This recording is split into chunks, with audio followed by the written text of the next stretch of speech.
हमारे चैनल विश्व गुरु को सब्सक्राइब करें और घंटी के बटन को भी दबाएं ताकि हर वीडियो मिले आपको सबसे पहले। अब ये जो समागम चल रहा है, ये वो शुभ दिन है। आज जिस उपलक्ष्य में ये समागम सत्संग चल रहा है, इस दिन परमात्मा उस अक्षति की पूर्ति करने के लिए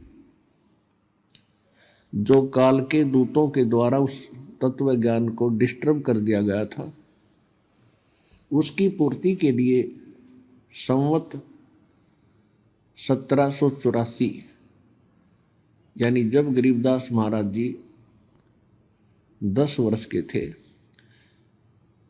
उस समय उनको जंगल में मिले थे, यानी सन 1727 में। और उस समय उनको साथ लेकर के ऊपर गए थे, सब ब्रह्मांड दिखाए थे, ब्रह्मा विष्णु महेश के लोक दिखाए थे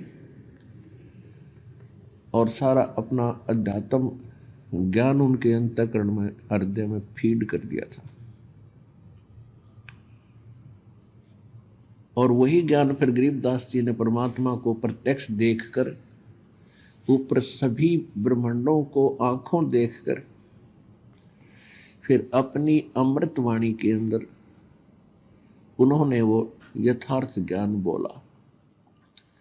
और उस ज्ञान को आज इस दास ने आपके सामने खोला। सन 1727 से लेकर सन 1730 में ये लिखनी शुरू होगी थी।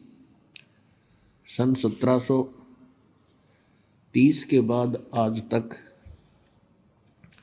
न तो गरीबदास जी के पंथ वाले पंथी इस यथार्थ ज्ञान को समझ सके और न ही कबीर साहब जी के कबीर पंथी कबीर सागर के गूढ़ रहस्यों को समझ सके। अब इस दास के ऊपर दया करी है परमात्मा ने, और सौभाग्य आपका कि आप जी का ऐसे समय में मनुष्य जन्म।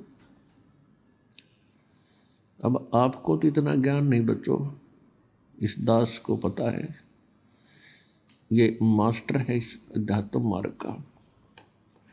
आपके ना जाने कितने जन्म जन्मांतरों के शुभ संस्कार आपके साथ संग्रहित है, तब जाकर के आपको ये नाम और स्थान प्राप्त हुआ। और बार बार आपको ज्ञान सुनाने का, यहाँ बुलाने का उद्देश्य यही है कि जिस प्रक्रिया में आप लग रहे हो, ये तो असंग जन्म हो गए आपने, ये रोजी रोटी पूरी नहीं होती, हम ही मर जाते। और जिस चिंता में हम ग्रस्त रहते हैं कि बच्चों का क्या होगा, तो हम ऐसी भी मौतें मरे हैं, छोटे छोटे बच्चे हमारे रह गए हैं और हम अचानक मर गए हैं। तो फिर भी उनके साथ जो होना था वही हुआ, क्योंकि उनकी जो किस्मत में लिखा था। तो इसी प्रकार आप जिस समाज में रह रहे हो, वहां केवल यही पढ़ाई पढ़ रहे हैं कि केवल बच्चों को पढ़ा दो, लिखा दो, इनका विवाह कर दो, फिर भगवान इनको संतान दे, इनका रोजगार लग जाए, फिर हम मर जाओ, बेसिक नो प्रॉब्लम। तो यहां बुलाकर आपको वो यथार्थ ज्ञान सुनाया जाता है कि आप सच्चे दिल से, सच्चे हृदय से परमात्मा के चरणों में समर्पित होना सीखो। और इस ज्ञान से आपको विश्वास भी होगा कि जब हम परमात्मा की शरण में आ जाएंगे तो हमारी आयु भी बढ़ेगी, हमारा कोई ऐसा संस्कार होगा मृत्यु का, वो भी ठीक होगा, वो परमात्मा टाल देगा। और फिर आप अपने बच्चों को भी ठीक संभाल सकोगे। यदि परमात्मा का साथ नहीं है, आप से कितनी टेंशन बनाए रखो, हे भगवान कहीं ऐसा ना हो जाए, ऐसा ना हो जाए, वो जो होना वो तो होगा ही होगा। लेकिन इस समर्थ की शरण में आने के बाद फिर ये बलाएं टलेंगी। अब जब दुखी हो जाता है राजा भी, क्योंकि राजा को तो हम गणाए तगड़ा मानते हैं, समर्थ मानते हैं राजा को, राजा लोग भी जब दुखी होते हैं कोई पारिवारिक समस्या से, शारीरिक समस्या से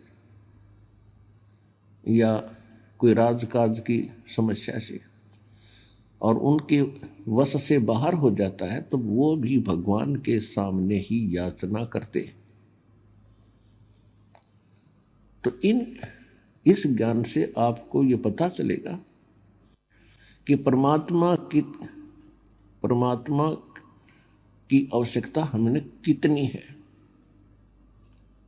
और अब हम भूल चुके थे, भगवान भगवान भगवान याद था, नाम नाम, लेकिन हम अपने दैनिक कार्य को ही प्राथमिकता देते थे और अपनी सूझबूझ से सभी कोशिश कर रहे हैं। और सभी की यही चेष्टा होती है कि कोठी बनाऊं, कार बनाऊं और घने पैसे इकट्ठे कर लूं, घने प्लाट ले लूं या जमीन खरीद लूं। लेकिन कितने तो ये आप कर पा रहे हो? आपकी रोजी रोटी भी मुश्किल से चल रही है। और जब हम समर्थ की शरण में आएंगे, यो ज्ञान सुनेंगे, तो हमारी ये बकवाद की इच्छाएं समाप्त होंगी। हमें ये पता चलेगा कि जिस वस्तु की डिमांड के लिए हम भगवान से अर्जी लगा रहे हैं, इसकी कितनी आवश्यकता है। और जब तक ज्ञान नहीं होता तो हम बेतुकी डिमांड भगवान के सामने रखते ही रहते हैं। तो ज्ञान से हमें ये पता चलेगा कि हम क्या मांगे भगवान से।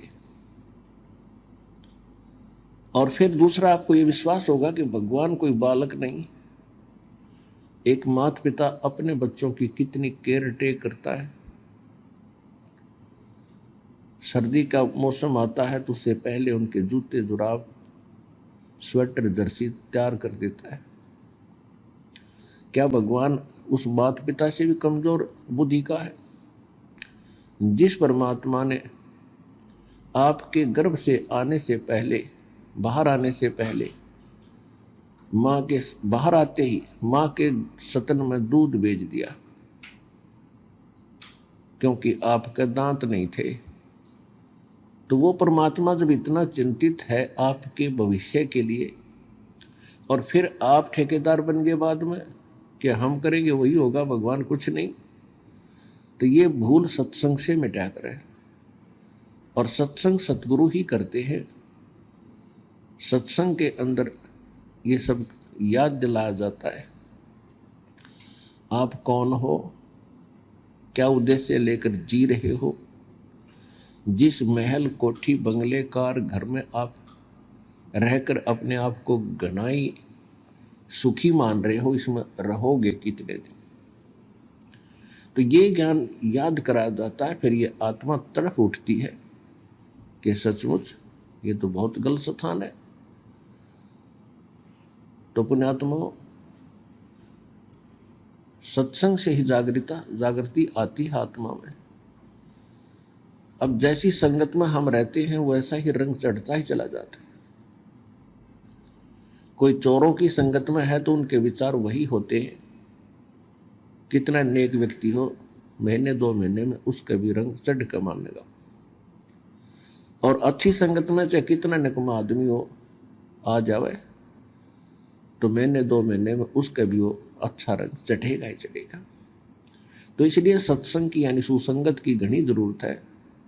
और ये विश्व में तकरीबन नाम मात्र रह रही है, समाप्ति ही हो चुकी है। पुण्यात्माओं, ज्ञान विचार तो सभी बताते हैं। एक व्यक्ति स्वयं हुक्का पी रहा है और अपने बच्चों को कह रहा है कि भाई हुक्का नहीं पीना, बीड़ी नहीं पीना, और खुद उन्हीं से भरवा रहा और पी रहा है। तो उन बच्चों का क्या असर होगा उसका? क्यों नहीं पी, वो आप पी रहे। दूसरी बात यह है कि सभी माता पिता अपने बच्चों को शिक्षा अच्छी देते हैं, लेकिन उन बच्चों का असर कतई नहीं होता।